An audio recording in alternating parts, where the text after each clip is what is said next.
Boa noite, gente. É uma alegria estar de novo aqui para refletirmos em conjunto sobre a mensagem do Mestre Jesus. Aliás, enquanto vocês suportarem, todo mês eu vou estar aqui com essas reflexões, com esse pensamento, trazendo para a nossa reflexão as mensagens que o nosso irmão maior nos trouxe. E essas mensagens devem servir para nós como uma renovação das nossas próprias perspectivas.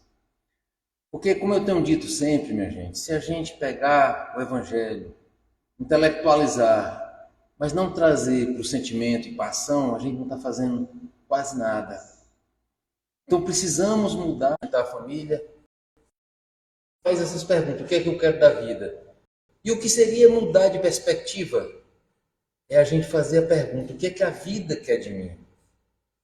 Qual seria a minha contribuição para o universo? O que é que eu posso fazer para atender ao apelo da vida?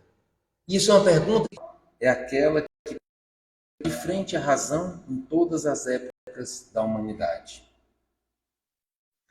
Então vamos primeiro saber o que é fé, né? Porque como é que eu posso dizer que eu tenho fé se eu não sei nem o que é fé? Será que fé é só acreditar? Porque no senso comum, fé é acreditar. Se você perguntar para 1000 pessoas, nós acreditamos na mensagem do Evangelho do nosso irmão maior. Quero crer que todos nós acreditamos. Ninguém levantou a mão e as mesas não se mexeram. Então a gente acredita. Mas a nossa fé é tão vacilante, não é? Às vezes é tão fraquinha. Então, na realidade, ter fé não é só acreditar. É acreditar também, mas acreditar é só um dos elementos dessa fé. E vamos tentar descobrir quais seriam esses outros elementos, sempre à luz da doutrina espírita. Kardec vem nos trazer a ideia da fé raciocinada. Antes de falar da fé, eu aceito o que é bom e o que é ruim, porque eu não estou raciocinando. Eu aceito a caridade e aceito a venda de ingresso para o céu, porque não tem raciocínio. Eu aceito Deus e aceito matar em nome desse mesmo Deus, como aconteceu nas cruzadas. Eu aceito a lei do amor e, a contrário senso, eu discrimino o irmão por ser diferente de mim. Então, essa fé não raciocinada, que a gente costuma chamar de fé cega, o grande problema dela é que ela aceita tudo, o bom e o ruim. Ela foi a mãe das grandes atrocidades que aconteceram aqui nesse nosso planeta. E o extremo dessa fé não raciocinada é o fanatismo. É realmente o extremo. E o fanático, ele é absolutamente cego. É fé raciocinada. E qual é a vantagem da fé raciocinada? É que ela nos permite descortinar as parcelas da verdade que nos é possível. Aí alguém vai perguntar assim: mas Rômulo, o Espiritismo não nos trouxe toda a verdade? Você está falando em verdade possível? Minha gente, parece que é muita pretensão da nossa parte acreditar que nós, no segundo mundo ascensional, porque nós temos 5, nós estamos no mundo de provas e expiações, e o último é o mundo celestial, feliz e perfeito. Nós estamos no segundo ainda, mais perto da ignorância do que da perfeição. Então é muita soberba da nossa parte acreditar que nós já temos toda a verdade ao nosso alcance. E eu posso dar um exemplo claro da nossa história. Cristo nos deixou e deixou a lei do amor. Algumas dezenas de anos depois, empunhando a bandeira do Cristo, nós empreendemos as cruzadas para matar outras pessoas em nome do Cristo. Ou seja, a nossa capacidade de interpretação da verdade era muito pequena. Hoje, 2000 anos depois, quero crer que a nossa capacidade de interpretar essa verdade aumentou. A gente não vai mais matar quem não é cristão. Ainda bem. Mas ainda não é pleno. A gente ainda é cheio dos nossos preconceitos, dos nossos orgulhos, dos nossos egoísmos, que nos impedem de perceber a própria mensagem do Cristo na sua inteireza. Quero crer que daqui a 1000 anos, daqui a 10.000 anos, a gente ainda vai estar descobrindo coisas novas por trás da palavra do Cristo. Por isso que eu digo que nós, com a fé raciocinada, a gente tem possibilidade de perceber a verdade ou parcela da verdade que nos é possível em determinados momentos da nossa evolução.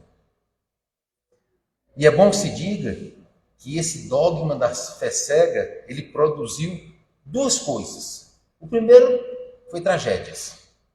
A fé cega produziu muitas tragédias. Eu dei o exemplo no passado das cruzadas, onde a gente saía para matar quem não fosse cristão.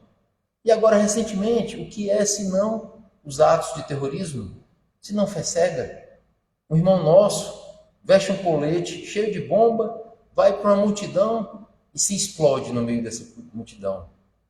Por pura fé cega, fé não raciocinada. E outra coisa que a fé cega nos trouxe foi a incredulidade. Nós tivemos na nossa história a idade da razão, o iluminismo, onde o homem não aceitava mais o dogma, não aceitava mais o é porque é. Você tem que acreditar. O homem começou a perguntar qual a razão, por que disso? E começou a questionar os antigos dogmas. Como não tinha uma religião disponível à época que desse as explicações racionais, então houve um recrudescimento da incredulidade e do próprio ateísmo. Foi um momento histórico em que o ateísmo cresceu bastante. E já que a gente está falando de fé, minha gente, como será que essa fé chega a nós, hein? Será que a gente cruzar os nossos braços, a fé chega? Será que a gente mudar a nossa forma de alimentar, a fé chega? Será que a gente beber mais águas, a fé vem? Claro que não. Se a gente cruzar nossos braços, a gente nunca vai ter fé. Porque a fé não vem até nós. Nós é que temos que ir em busca da fé. É um trabalho nosso. Aliás, o Espiritismo vem nos esclarecer, sem sombra de dúvida, que tudo na nossa existência é um trabalho nosso. O Espiritismo, eu já comparei algumas vezes com a rapadura, que é muito doce, mas é muito dura. É doce por quê? Porque o Espiritismo matou a morte. O Espiritismo vem nos esclarecer que não existe inferno, pelo menos como aquele lugar geográfico, que almas estão condenadas para a eternidade. O Espiritismo vem nos dizer que não existem penas eternas, vem nos dizer que todos nós um dia seremos anjos. Mas o Espiritismo também vem nos ensinar que acabou com a extrema unção. Eu não posso mais, na hora da minha morte, dizer, me perdoe que eu vou para o céu. A cada um segundo suas obras. Então, é um trabalho nosso, cotidiano, do dia a dia. Então, buscar a fé também é um trabalho nosso. Eu não posso cruzar os braços e dizer, quando eu estiver perfeito, eu vou ter fé. De forma alguma. A perfeição, a evolução espiritual e a fé, elas caminham juntinhas uma com a outra. É um passo de uma e um passo da outra. E essa fé está sempre em conjunto, ela vem sempre agregada à nossa própria evolução espiritual. Ter fé é muito bom. Eu acho que ter fé é maravilhoso. A gente olha na história pessoas que têm fé e estão sempre de bem com a vida. Vejamos Maria Teresa de Calcutá, uma mulher que viveu no meio dos maiores sofrimentos humanos, doenças, pessoas.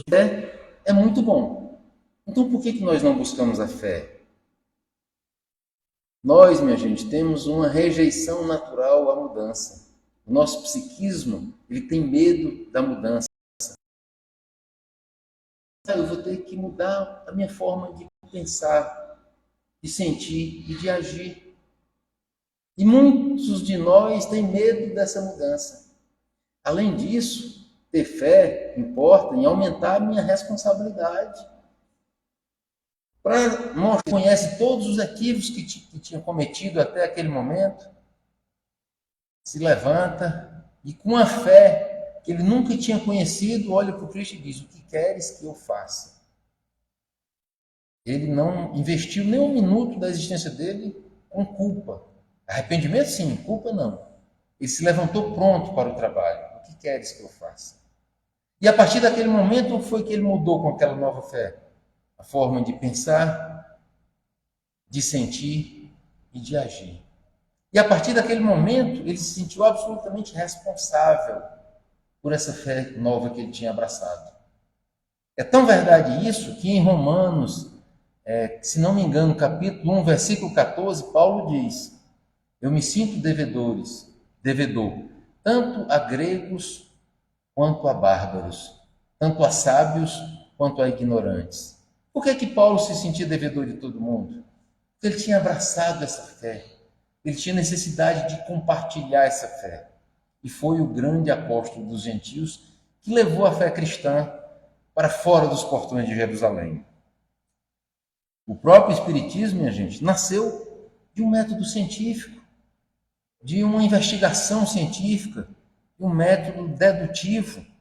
As bases do Espiritismo nasceram de um experimento e foram conduzidas por um cientista que até aquela época era agnóstico. Ele não era ateu, mas era agnóstico.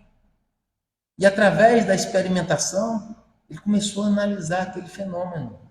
E ele era tão cientista que quando ele foi analisar as mesas girantes, ele pediu para estar só naquele ambiente, para evitar que aquilo fosse fruto de uma energia mental de uma ou outra pessoa que tivesse essa capacidade, esse poder, para isolar o experimento.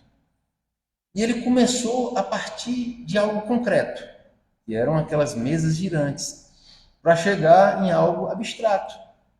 E o que foi o abstrato que ele descortinou através daquela experiência científica?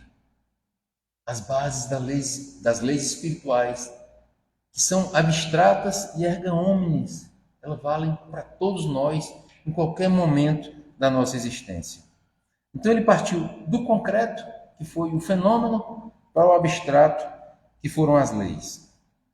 No livro dos Médios, item 31, Kardec assim se manifesta: quantos chegaram a nós como incrédulos, apesar de terem visto os fenômenos, e somente passaram a ter fé mediante a convicção que a explicação racional trazia.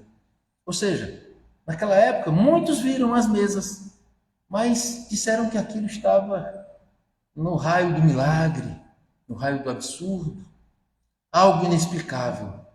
E a fé deles não se modificou. Agora, alguns que, junto com Kardec, investigaram a fundo, chegaram àquelas leis, passaram a ter fé. A fé raciocinada, através da compreensão do que estava acontecendo.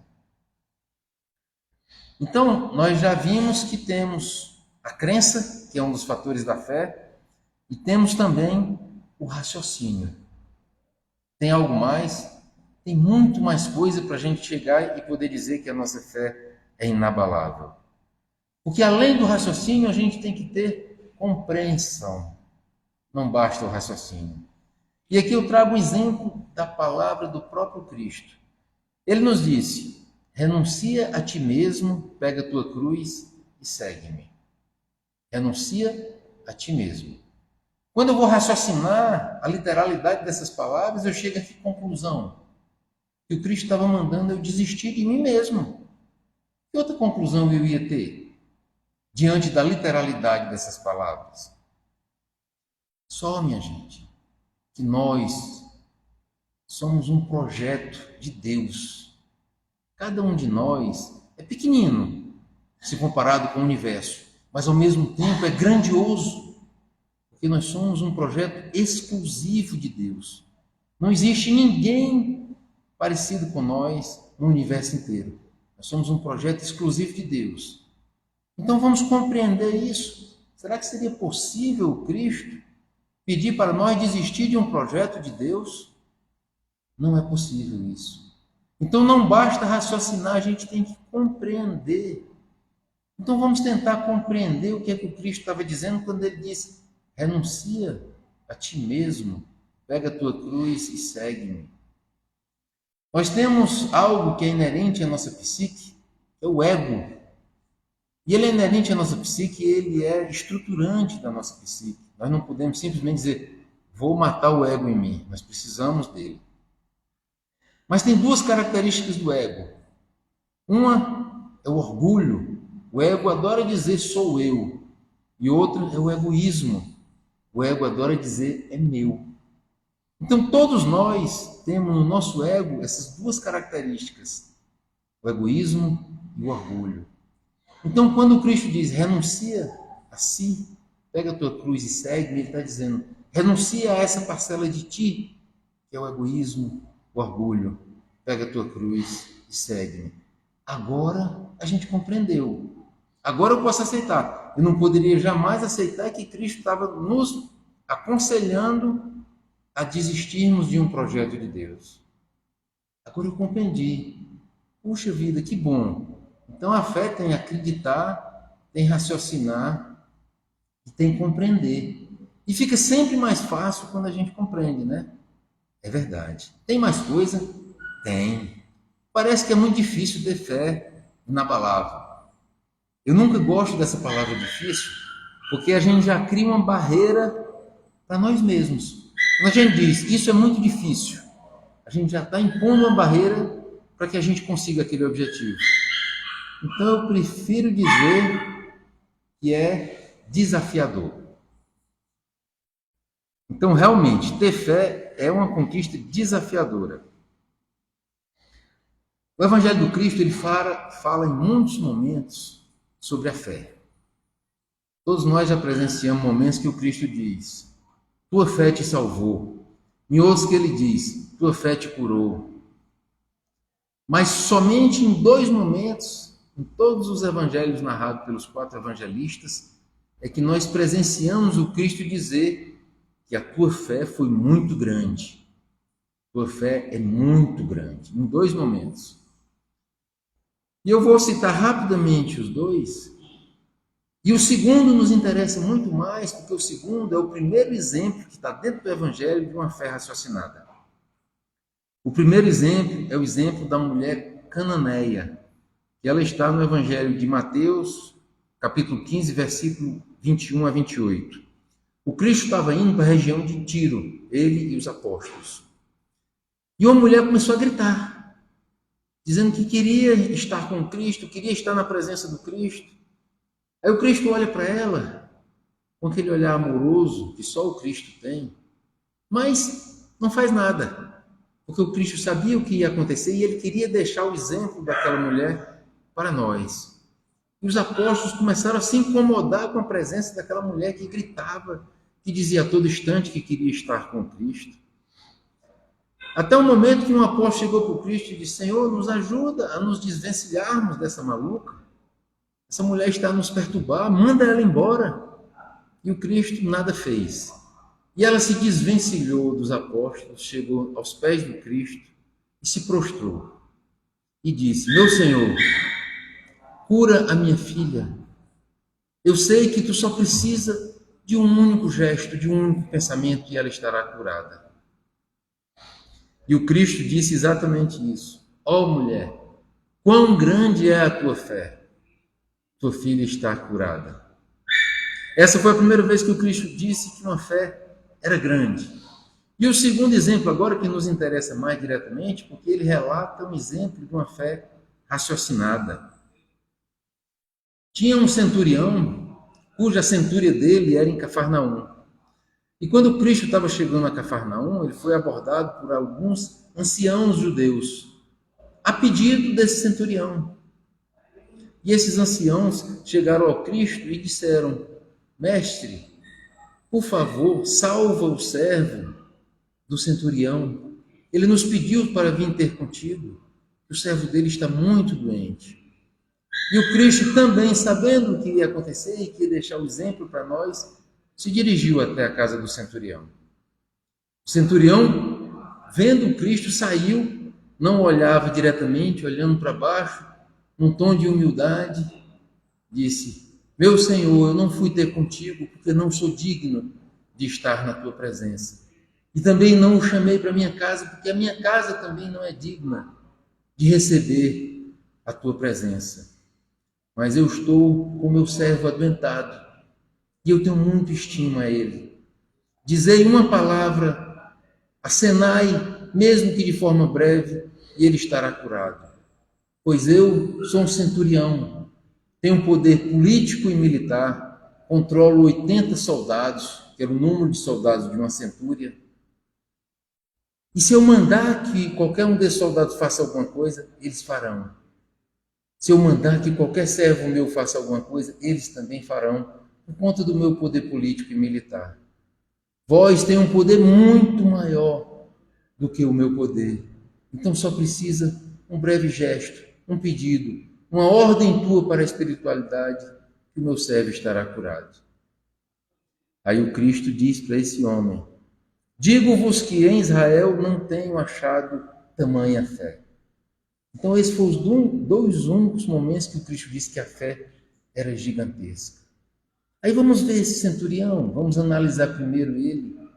Era um homem bom, um homem que estimava um servo a ponto de pedir para que anciãos vá interceder perante o Cristo, para que cure aquele servo. Um servo que naquela época não era considerado nem um ser humano, era uma coisa. Era reduzido à situação de um escravo. Um homem que, apesar de ter uma religião, uma crença diferente, era amigo dos judeus, tinha construído uma sinagoga para os judeus de Cafarnaum. Por isso que os judeus se apressaram em atender o pedido dele. Era um homem realmente diferenciado. E ele exercitou a fé raciocinada. Ele partiu do simples para o complexo. Ele raciocinou para entender o poder do Cristo e o que Cristo poderia fazer. Foi simples, ele disse: eu tenho muito poder no plano material. Se eu mando que façam, eles fazem. Vós tendes um poder muito maior. Então, se tu quiseres também, se tu mandares, a espiritualidade vai trabalhar e fazer o que tu queres. Ou seja, ele partiu da experiência pequena dele, no mundo da matéria, para entender que o Cristo era autoridade em um mundo muito superior. E foi o primeiro relato de uma fé raciocinada, descrito em Lucas capítulo 7. Interessante essa passagem.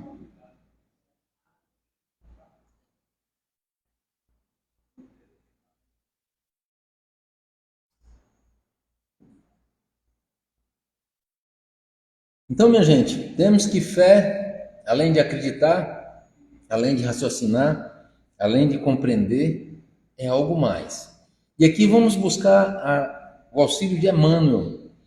Tem um livro chamado Coletânea do Além, e a mensagem é sentimento e razão. E Emmanuel assim nos ensina. Muito se fala em nosso movimento espírita sobre a fé raciocinada, mas pouco se fala sobre a razão iluminada.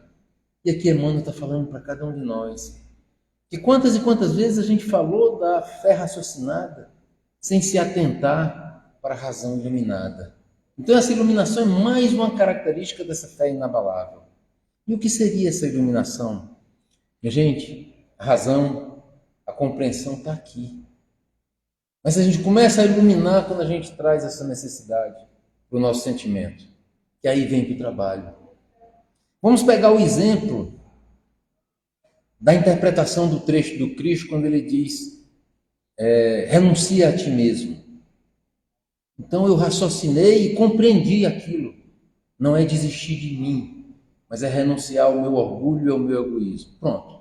Se ficou na compreensão e eu não joguei a iluminação que Emmanuel reclama, não vai acontecer nada. Eu não vou me transformar numa pessoa melhor. Eu não vou renunciar ao meu orgulho e egoísmo, porque ficou na mente, no intelecto. A gente precisa sentir a necessidade de vencer o orgulho e o egoísmo que está dentro de nós.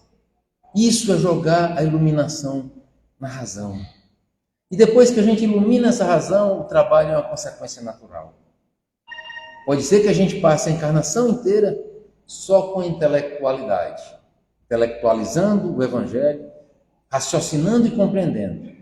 Mas depois que a gente passa a sentir, dificilmente a gente deixa de efetivar o trabalho. E é importante, minha gente, essa iluminação da razão, porque senão a própria razão se perde nas sombras do orgulho e do egoísmo. Se a gente não jogar esse raio de luz nessa razão e nessa compreensão, a gente é dominado por esse orgulho e por esse egoísmo. Vamos ver exemplos sem citar nomes. Talvez exemplos de nós mesmos em determinado momento da nossa vida.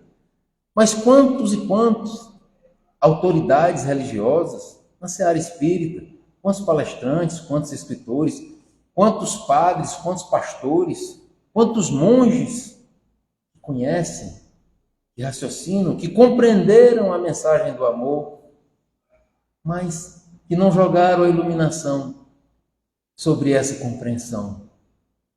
Ou seja, ele pode até falar muito bonito, mas ele não leva essa compreensão, esse entendimento para a própria vida. Ele pode até iluminar outros, mas ele não se ilumina. Por isso que isso é um trabalho de cada um de nós. Iluminar essa nossa razão. Então já temos um outro elemento, né? Acreditar, raciocinar, compreender e sentir. Esse sentir como sendo o aspecto da iluminação trazido por Emmanuel. E sentimento, e raciocínio, e compreensão devem andar sempre juntos. Porque, minha gente, sentimento sem raciocínio gera calamidade. Eu dei o exemplo de um irmão que comete um atentado terrorista. Ele está cheio de sentimento, mas sem nenhuma razão, sem nenhuma compreensão nem do que está fazendo. Então, sentimento sem razão leva à calamidade. E razão, raciocínio sem sentimento também leva à calamidade. E aqui eu cito um exemplo. Acho que todos lembram quando Tancredo Neves desencarnou, à exceção de alguns que são mais jovens, mas ele desencarnou por causa de um processo de infecção generalizada no organismo. Naquela época não existia uma droga que pudesse tirar ele do que os médicos chamavam de descendente da sepsemia. Ou seja, quando ele está naquela escalada, os médicos já sabiam que ele ia morrer. Não por causa da infecção, porque a infecção, os antibióticos trataria a infecção. É porque quando o corpo inteiro está com infecção generalizada, para se defender, o organismo começa a fechar os órgãos, a desligar os órgãos. E é isso que nos mata. Logo depois, não sei precisar quanto tempo, apareceu no mercado uma droga revolucionária, que ela custava 1 ou 2 centavos de dólar. Era insignificante o preço dela. E essa droga, ela não combatia a infecção. Ela agia para enganar o organismo, para que o organismo não desligasse os órgãos e desse tempo para que os antibióticos combatessem a infecção. Então a droga, ela não atuava na infecção em si. Ela só atuava para que o organismo não desligasse os órgãos. Centavos de dólar o custo. E essa droga inicialmente foi vendida por dezenas de milhares de dólares. Dezenas de milhares de dólares. Os donos, os CEOs do laboratório, pensaram: qual é o valor máximo que vai me dar maior lucratividade? 25 mil dólares. Ótimo, então esse é o preço da droga. Não importa se centenas de milhares de pessoas vão morrer porque não vão ter acesso a esse medicamento. Isso é o quê? Razão, raciocínio, sem sentimento, levando a uma calamidade.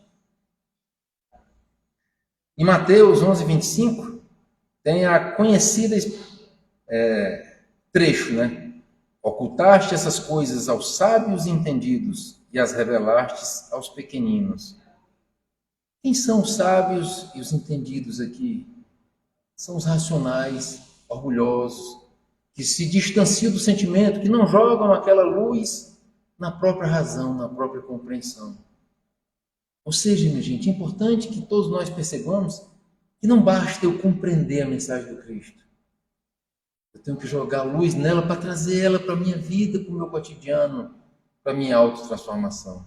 Então, quando a gente pega qualquer trecho, qualquer pedaço do Evangelho, a gente tem como obrigação de tentar compreender aquilo para levar para o nosso cotidiano, para empreender em nós uma transformação na nossa vida. E aqui, quem seriam, no caso, esses pequeninos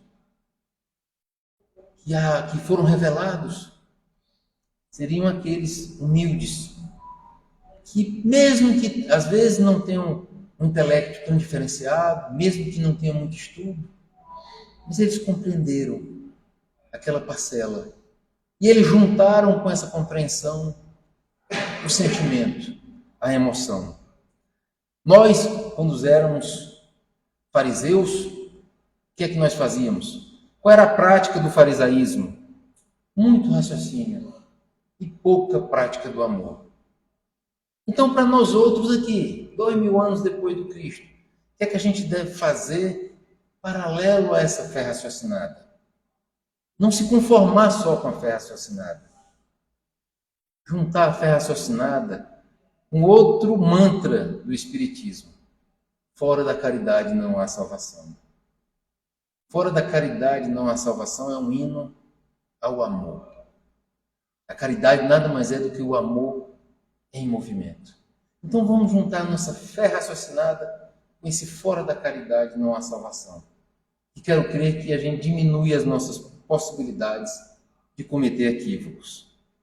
Vocês estão bem aí na memória das características? Acreditar, raciocinar, compreender, sentir. Como se a gente fosse resumir tudo isso? Eu diria que se eu fosse resumir tudo isso em uma palavra, eu diria que a fé, essa fé que a gente deve buscar é a fé de se entregar. Fé não é só acreditar, fé é se entregar. É entregar. Entregar o que? Tudo. A quem? A Deus. Se entregar. Isso sim é que é ter fé.